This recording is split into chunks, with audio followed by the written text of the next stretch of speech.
शांतनु जी नमस्कार, बहुत स्वागत है आपका मेरे शो में। Thank you, madam, for calling me.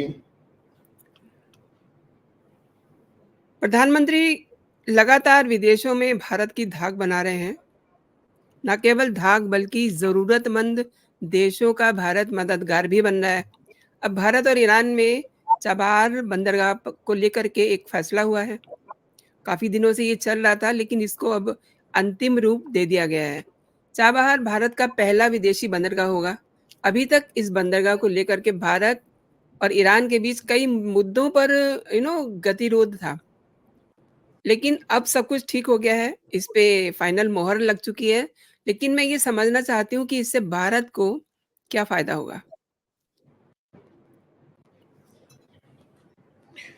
Madam, पहले तो मैं जस्ट ब्रीफली लोगों को बता दूं कि छाबार जो पोर्ट है वो ईस्टर्न ईरान में गल्फ ऑफ ओमान में जो स्ट्रेट ऑफ हॉर्मुज निकल रहा है वहां पे है।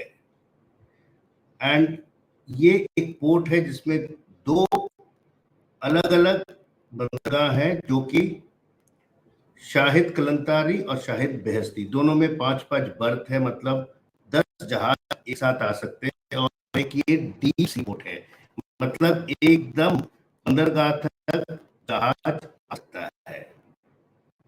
इसको डेवलप करने का प्लान 1973 में शाह ऑफ ईरान के साथ था, क्योंकि उस टाइम भारत और ईरान के बहुत अच्छे ताल्लुकात थे। परंतु ईरानियन रेवोल्यूशन के आते ही ये प्लान ठप हो गया और 83 में इसको डेवलप करने का प्लान फिर से स्टार्ट हुआ, क्योंकि वेस्टर्न ईरान इराक वॉर के टाइम पे जो 80s में हुआ था, उस टाइम इस पे इराकी एयर स्ट्राइक में तो ये पोर्ट को फिर से स्टार्ट किया गया था। बट देन टाइम के ऊपर ये वेस्टर्न ईरान इसको develop is not very developed, जो पाकिस्तान के साथ बॉर्डर है। और थर्डली ये एक बहुत ही इंपॉर्टेंट पोर्ट हो सकता है इंडिया के लिए, बिकॉज हमारा ट्रेड रूट अरमानिस्तान, अफगानिस्तान, तुर्किस्तान, उज्बेकिस्तान, सेंट्रल एशिया होते हुए यूरोप के साथ कनेक्ट हो सकता है। अभी जैसे कि प्रश्न किया गया है कि ये इंडिया के लिए इंपॉर्टेंट क्यों है। इंडिया के लिए इसलिए ये इंपॉर्टेंट है क्योंकि ये बॉम्बे से मुंबई पोर्ट से जस्ट 1500 किलोमीटर दूरी पे है, और कंडला पोर्ट गुजरात में है, उससे 1200 किलोमीटर की दूरी पे है।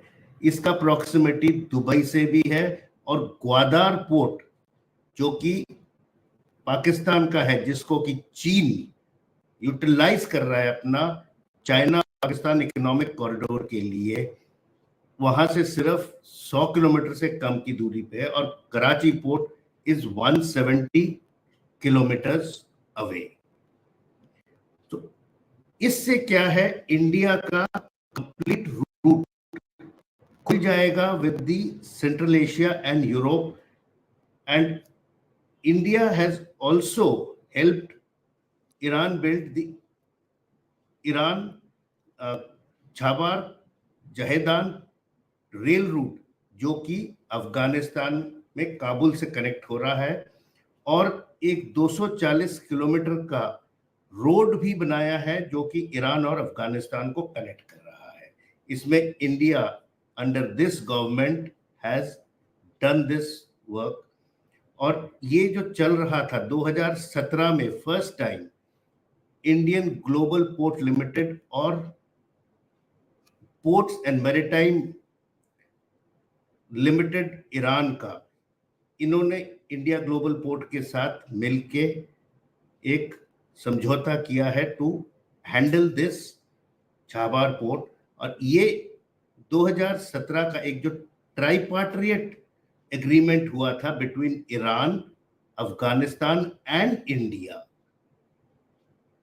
सो दैट ये रास्ता खुल जाए फॉर ट्रेड, क्योंकि अफगानिस्तान से लोहा एक्सपोर्ट होता है हमारे देश के लिए, प्लस हमारे और भी गुड्स इन देशों में जा सके। सो ये सरकार ने basically to foster relations with Iran, जो कि ऑलरेडी हमारा अच्छा मित्र है, अफगानिस्तान अंडर इवन तालिबान, उसको डेवलप करने के लिए इंडिया इज हेल्पिंग आउट। और इकोनॉमी इसलिए बढ़ेगा क्योंकि कंप्लीट शॉर्ट हो जाता है।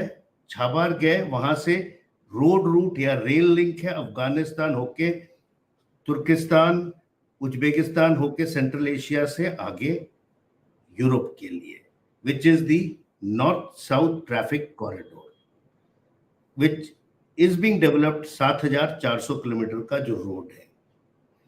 So this is how it is economically of focus. Strategically इसलिए क्योंकि ग्वादार चाइना को असिस्ट कर रहा है, ये हमारे इकोनॉमिक कॉरिडोर को खोलेगा, प्लस स्ट्रेटेजिकली ये पाकिस्तान को बेसिकली एनसर्कल करेगा सो दैट उस पे भी नजर रखा जा सके। Because after all under this government India is growing to be a formidable economy.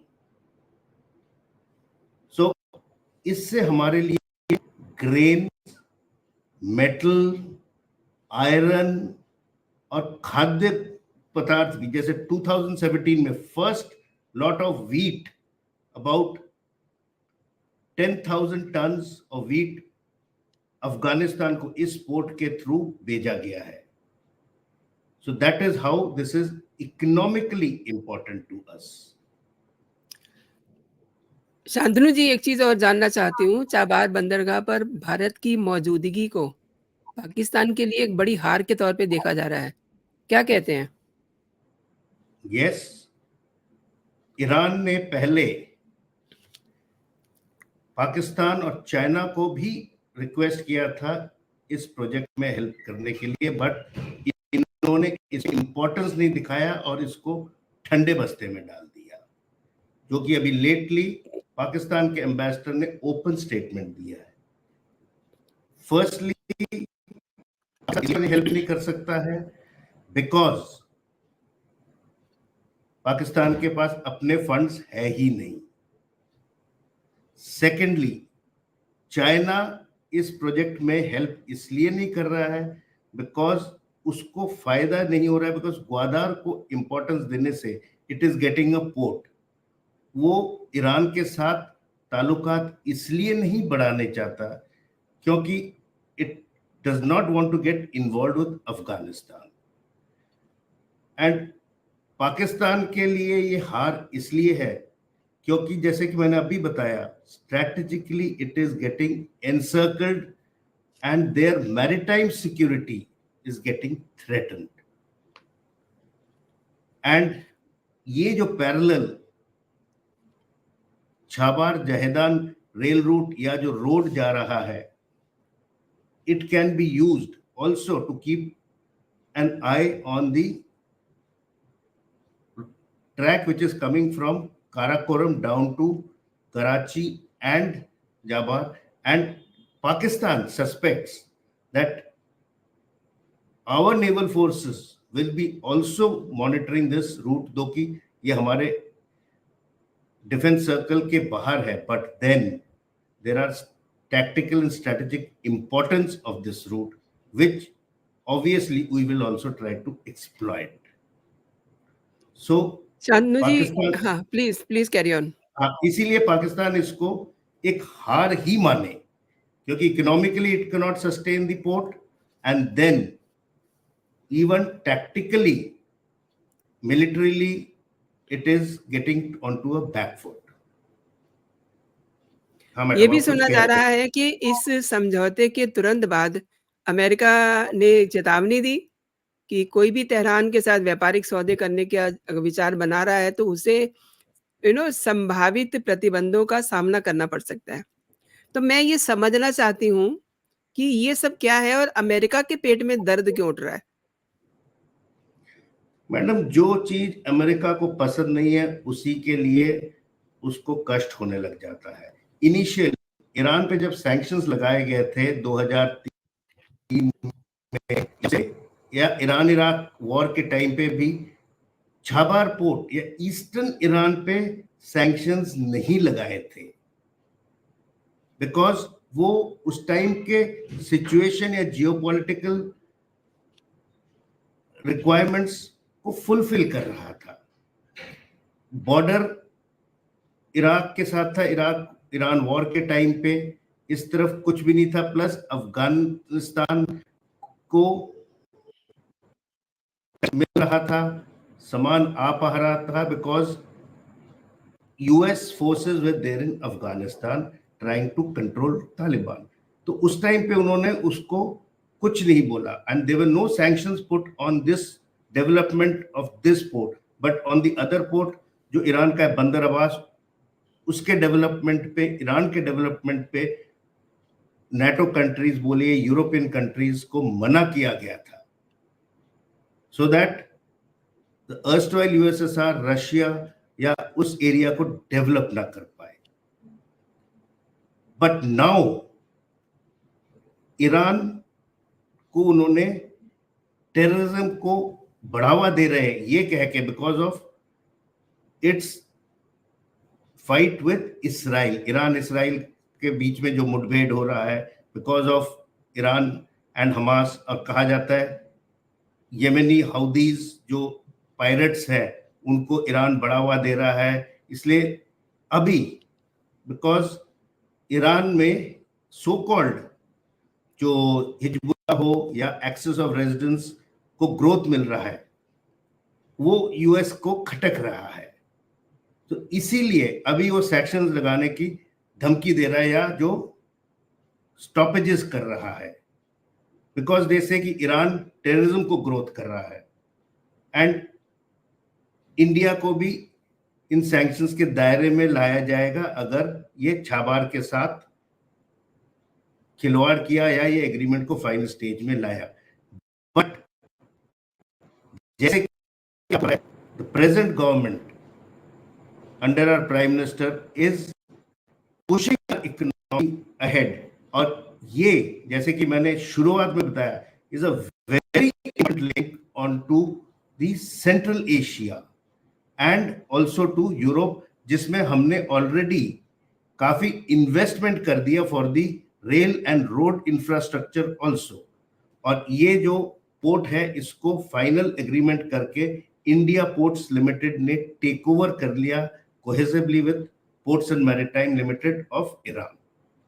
तो यूएस को इसलिए खटक रहा है कि वो सोच रहा है कि हम लोग टेररिज्म को बढ़ावा दे रहे हैं, एंड इनिशियली वो सोच रहा था कि इंडिया का डेमोक्रेसी का जो थॉट प्रोसेस है वो इन देशों में फैलेगा, बट अभी ईरान को खटक गया क्योंकि उनके ट्रेड लिंक, उनके शिप्स पे अटैक हो रहा है, तो उन्होंने अपने भलाई के लिए सोच के सैंक्शन जो कि बस जनरली करता है, दूसरों के काम में उंगली अड़ाने वाला। आपने सही कहा शांतनु जी, क्योंकि इस समय भारत के जो प्रधानमंत्री हैं नरेंद्र मोदी जी, उनको लेकर के बहुत सारे देश जो हैं बड़े चिंतित हैं, क्योंकि हमारे इलेक्शन हो रहे हैं, सबको ये पता है कि तीसरी बार भी प्रधानमंत्री नरेंद्र मोदी ही बनेंगे। इसको लेकर के भी लोग अड़ंगे लगा रहे हैं, क्या कहते हैं? इसमें तो मेरे को कोई डाउट नहीं है कि प्रधानमंत्री मोदी जी बनेंगे, because presently there is nobody to replace him.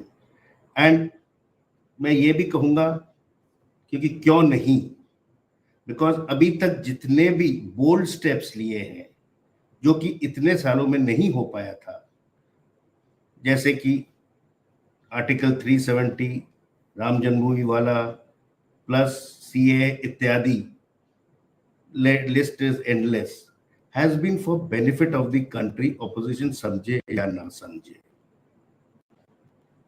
And ये तो गारंटीड है कि he is going to be the next prime minister, and again मैं कहूंगा why not, because the economy is growing.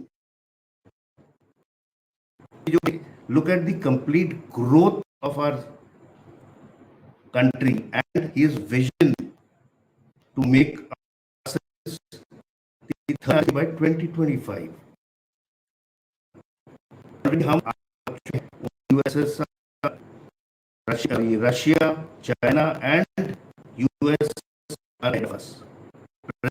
And in all the forums, India has got a standing and a say today. चाहे वो quad हो, चाहे वो G20 हो, G7 हो, हर जगह पे. So we are Shantanu forging ji, ahead. इस समय पीओके में बड़ी अनरेस्ट चल रहा है. आप मुझे सुन पा रहे हैं? हाँ, सुन पा रहे हैं मैडम. पीओके में बड़ी अनरेस्ट चल रही है. वहाँ के लोग जो जिस तरीके से प्रदर्शन कर रहे हैं, जिस तरीके से वो पाकिस्तान से आजिज आए हुए हैं, आप क्या देखते हैं? मतलब इसमें आपको अगर दूरगामी इसके परिणाम क्या देखते हैं आप? क्या ये फिर से 1971 का रिपीटिशन होगा? चांसेस तो है, but as of today UK's economy is shattered No, because of its own. I'm not talking about this UK. I'm talking about POK. जिसे सॉरी, मेरे को I am sorry, very sorry. PoK के विषय में तो मैं ये कहूंगा कि there is an it is part of the manifesto also that POK will be taken over by India, and India has already played its cards in Balochistan, and the people in POK are already in doldrums, and their economic state is very bad. They are no more want to be grounds for growing terrorists. So 1971 ho na ho, but over a period of time you will see that they will slowly merge into India. Maybe if not in this coming tenure, maybe in his next tenure, it will be a part of India, because activities are already on which are leading towards merging of POK with our country. Shantanu ji, आपने मेरे दर्शकों को बहुत बेहतरीन जानकारी दी और मेरे show के के लिए समय निकाला आपने. बहुत-बहुत धन्यवाद आपका. जय हिंद, जय Bharat. Thank you, madam. Jai Hind.